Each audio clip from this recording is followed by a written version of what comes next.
দুর্জিত। আর আমাদের দাবি আমরা দিল্লির বুকে আরো জোরালো করে বলতে পারতাম, সেটা করতে দেয়নি। বিজেপির হাত এই মালদা মুর্শিদাবাদ জেলায় কারা শক্তিশালী করছে? কারা করছে?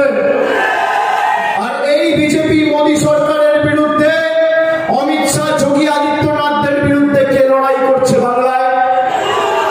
কালকে অধীর চৌধুরীর বহরমপুর লোকসভায় উত্তরপ্রদেশের মুখ্যমন্ত্রী যোগী আদিত্যনাথ সভা করতে এসেছিলেন, একটা বাক্য ব্যয় করে অধীর বাবুর এগেনস্টে।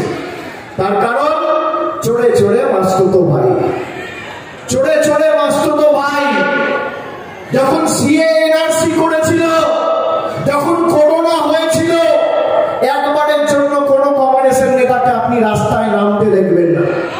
2021 সালে বাংলায় বিজেপি হেরে যাওয়ার পর গরিব মানুষকে বিজেপির কেন্দ্রীয় সরকার, জনবিরোধী গরিব বিরোধী সরকার, গরিব মানুষের 100 দিনের টাকা আটকে রেখেছিল। আমরা দিল্লিতে গেছি আন্দোলন করতে, একদিন অধীর চৌধুরী রাস্তায় নেমে বিজেপির নেতাদের বিরুদ্ধে কথা বলেনি। নেত্রী বলেছে বিজেপি যদি বাংলায় ভালো ফল করে তাহলে বাংলায় লক্ষ্মীর ভান্ডার বন্ধ হয়ে যাবে।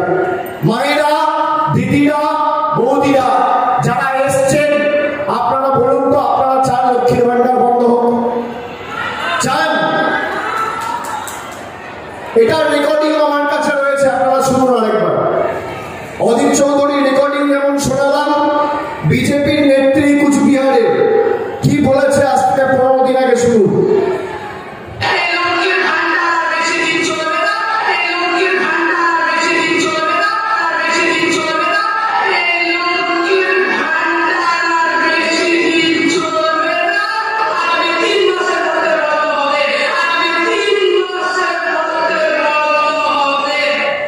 আরো একবার চালাচ্ছি, আবার শুনুন।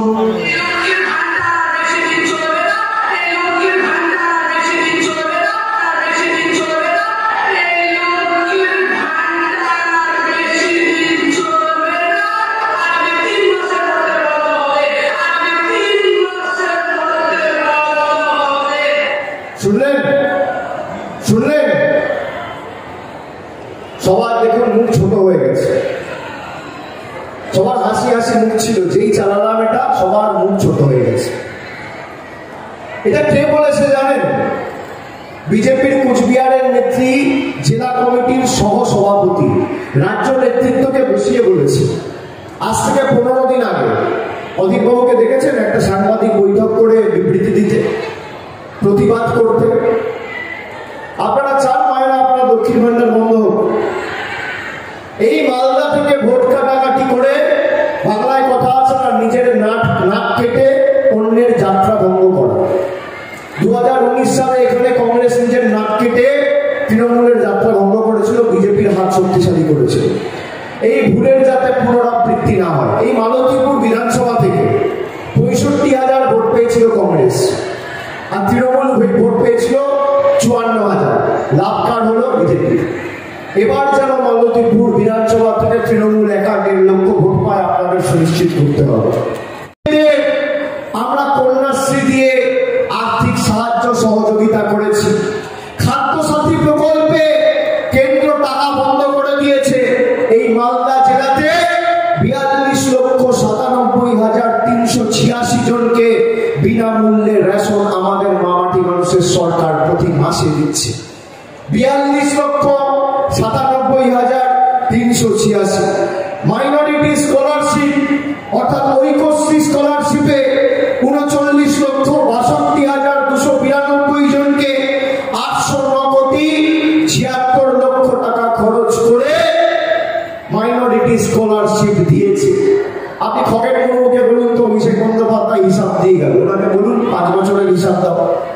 10 বছর তো মোদী সরকার ক্ষমতায়, তোমার হিসাব কোথায়? কংগ্রেস সভা করছে, জিজ্ঞেস করো যে এতদিন মোদী সরকার ক্ষমতা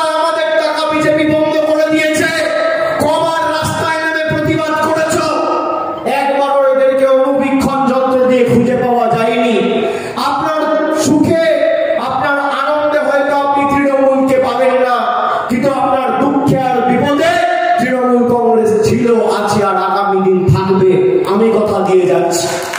তৃণমূলের এটাই রাজনৈতিক দর্শন, আমরা কথা দিয়ে কথা রাখি। আমরা বলেছিলাম কন্যাশ্রী, স্টুডেন্ট ক্রেডিট কার্ড, খাদ্য সাথী, স্বাস্থ্য সাথী, লক্ষ্মীর ভান্ডার, এই প্রকল্পগুলো বাস্তবায়িত করে দেখাবো। অন্যদিকে বিজেপি বলেছিল আচ্ছা দিন আসবে, সবাই 15 লক্ষ টাকা পাবে। কেউ পেয়েছে? উত্তর হচ্ছে না। বলেছিল বছরে 2 কোটি চাকরি হবে। কোন মহল্লায় একটা বুথে আমাকে দেখান খগেন মুর্মু কোন যুবক যুবতীর হাতে একটা কর্মসংস্থানের নিয়োগপত্র তুলে দিয়েছে বিগত 5 বছরে? আমি আপনাদের কাছে তৃণমূলের হয়ে ভোট চাইতে আসবো না, দেখাতে পারবেন না।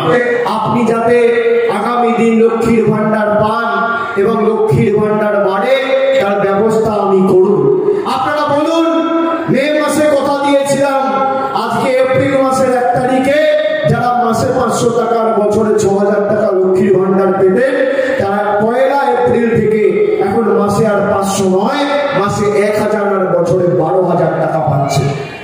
যোদ্ধাদের সবাইকে আমাদের এক থাকতে হবে। আমাদের একতার মধ্যেই আমাদের শক্তি, আর আমরা যদি ঐক্যবদ্ধ থাকি তবেই বিজেপির পতন আমরা সুনিশ্চিত করতে পারবো। আপনারা 2021-এ তৃণমূলকে 8টা আসনে জিতিয়েছিলেন, 21 থেকে 24 নিজের চোখে দেখেছেন বিজেপির বিরুদ্ধে কে লড়াই করছে। ভারতবর্ষে রাজনৈতিক লড়াই ইন্ডিয়া জোট বিজেপির বিরুদ্ধে করছে।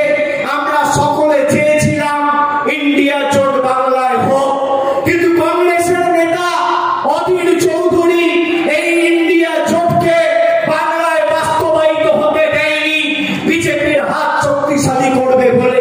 সেই অধীর চৌধুরী গতকাল জঙ্গিপুরে সভা করতে এসে, কংগ্রেস প্রার্থীর পক্ষে সভা করতে এসে বক্তব্য রাখতে গিয়ে বলেছেন তৃণমূলকে ভোট দেওয়ার থেকে বিজেপিকে ভোট দেওয়া ভালো।